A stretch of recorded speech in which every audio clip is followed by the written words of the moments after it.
Shalom Bapak Ibu, Saudara-saudari terkasih, sidang jemaat yang diberkati Tuhan.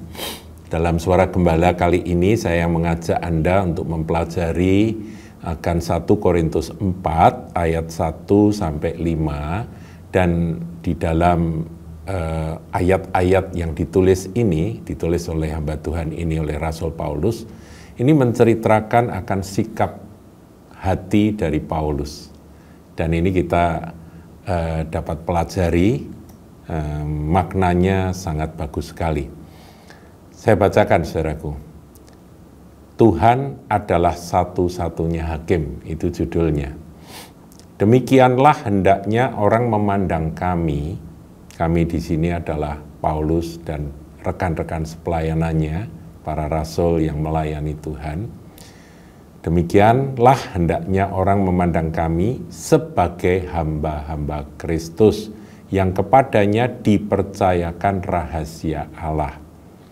Yang akhirnya dituntut dari pelayan-pelayan yang demikian ialah bahwa mereka ternyata dapat dipercayai. Kita berhenti sampai sini dulu, saudaraku. Jadi Paulus menuliskan kepada jemaat Korintus bahwa orang itu hendaknya memandang kami sebagai hamba Kristus. Ya, jadi Paulus menyatakan dirinya, aku ini adalah hamba Kristus. Memang padaku ada rahasia Allah. Tetapi di ayat 2 Paulus menyatakan yang akhirnya, nah ini penting, kata akhirnya ini perlu kita renungkan, saudaraku. Ada orang-orang melayani Tuhan menggebu-gebu di awal, dia hebat di pertengahan, tapi bagaimana dengan akhir? Sebab kita ini dipanggil Tuhan seperti memasuki sebuah perlombaan lari, saudaraku.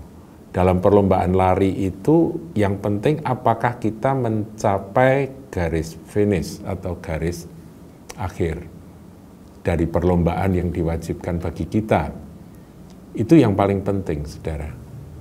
Tentunya awal yang baik itu bagus. Pertengahan yang baik itu juga harus kita jaga. Kestabilan bahkan semakin hari semakin meningkat, begitu ya, di dalam pertumbuhan rohani kita melayani Tuhan. Kita ini hamba Kristus dan tetap hamba selamanya. Kira-kira Paulus ingin katakan seperti itu. Memang kami membawa rahasia Allah yang kami bagikan kepada kalian semua. Itu yang dimaksudkan oleh Paulus di ayat pertama. Tapi di ayat kedua ini, dia bicara tentang yang akhirnya dituntut dari pelayan-pelayan yang demikian, ialah. Nah, kita belajar akan kalimat berikut ini. Ini sangat penting sekali. Bahwa mereka ternyata dapat dipercayai. Sampai ke akhir bisa dipercaya. Itu penting sekali, saudaraku. Kalau seorang hamba Kristus nggak bisa dipercaya, wah itu gawat, saudara. Bubar semua.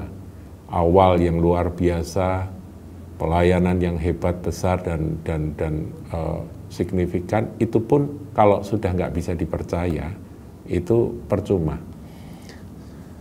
Kemudian ayat 3, nah ini sikap juga, sikap Paulus yang luar biasa yang kita perlu pelajari. Bagiku sedikit sekali artinya entah aku dihakimi oleh kamu. Jadi rupa-rupanya jemaat Korintus itu menilai Paulus dan menghakimi Paulus. Tapi Paulus berkata sedikit sekali artinya itu. Kamu mau menilai aku seperti apa, mau menghakimi aku seperti apa, itu sedikit sekali artinya. Atau oleh suatu pengadilan manusia, jadi manusia siapapun yang mencoba mengadili aku, mengatakan aku begini, aku begitu.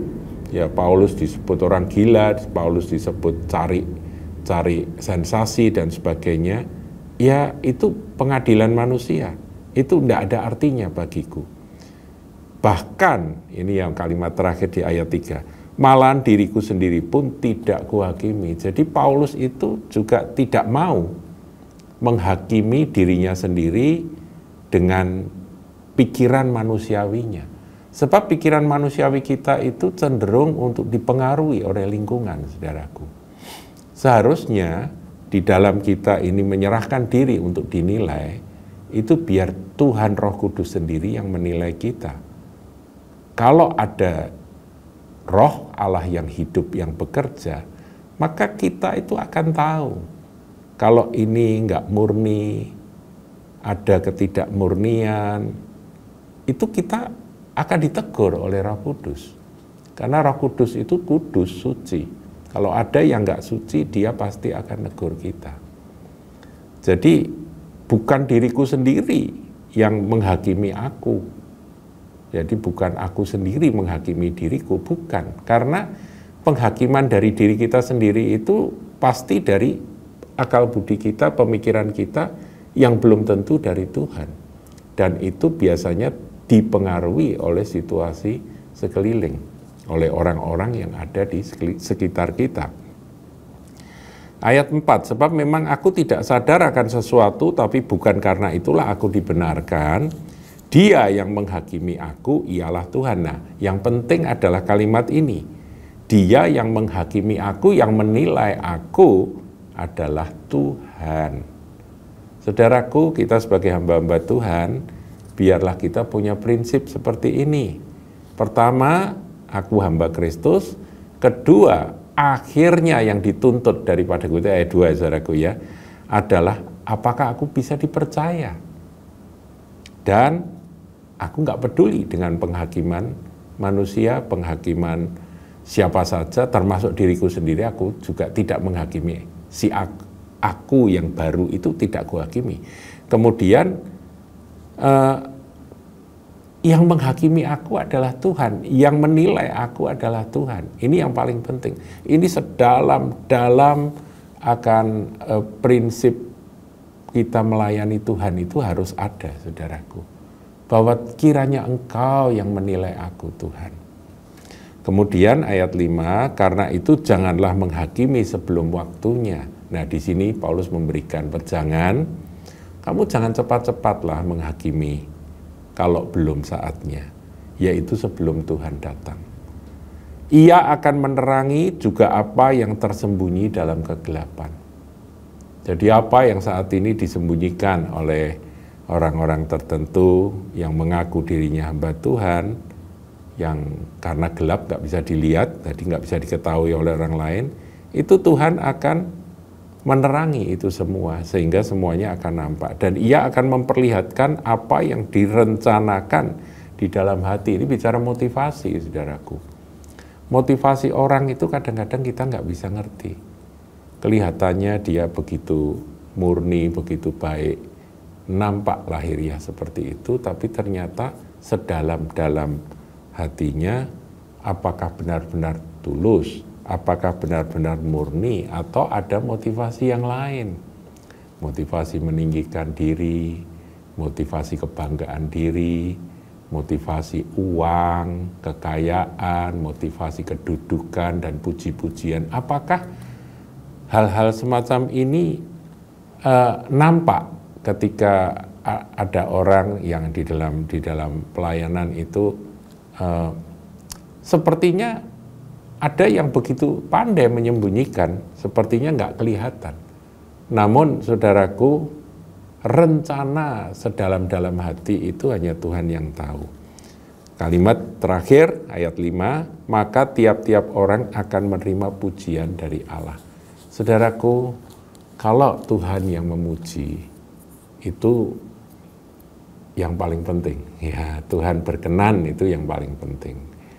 Jadi bukan perkenan manusia yang kita kejar, yang kita cari, tapi perkenan dari Tuhan. Dia yang berkata, aku berkenan, aku memuji akan apa saja yang kau kerjakan, apa yang kau pikirkan, dan apa yang ada di dalam hatimu. Nah, kalau ada pujian dari Tuhan, maka itulah pegangan kita, kekuatan kita, dan itulah yang kita butuhkan, saudaraku. Tuhan Yesus berkati.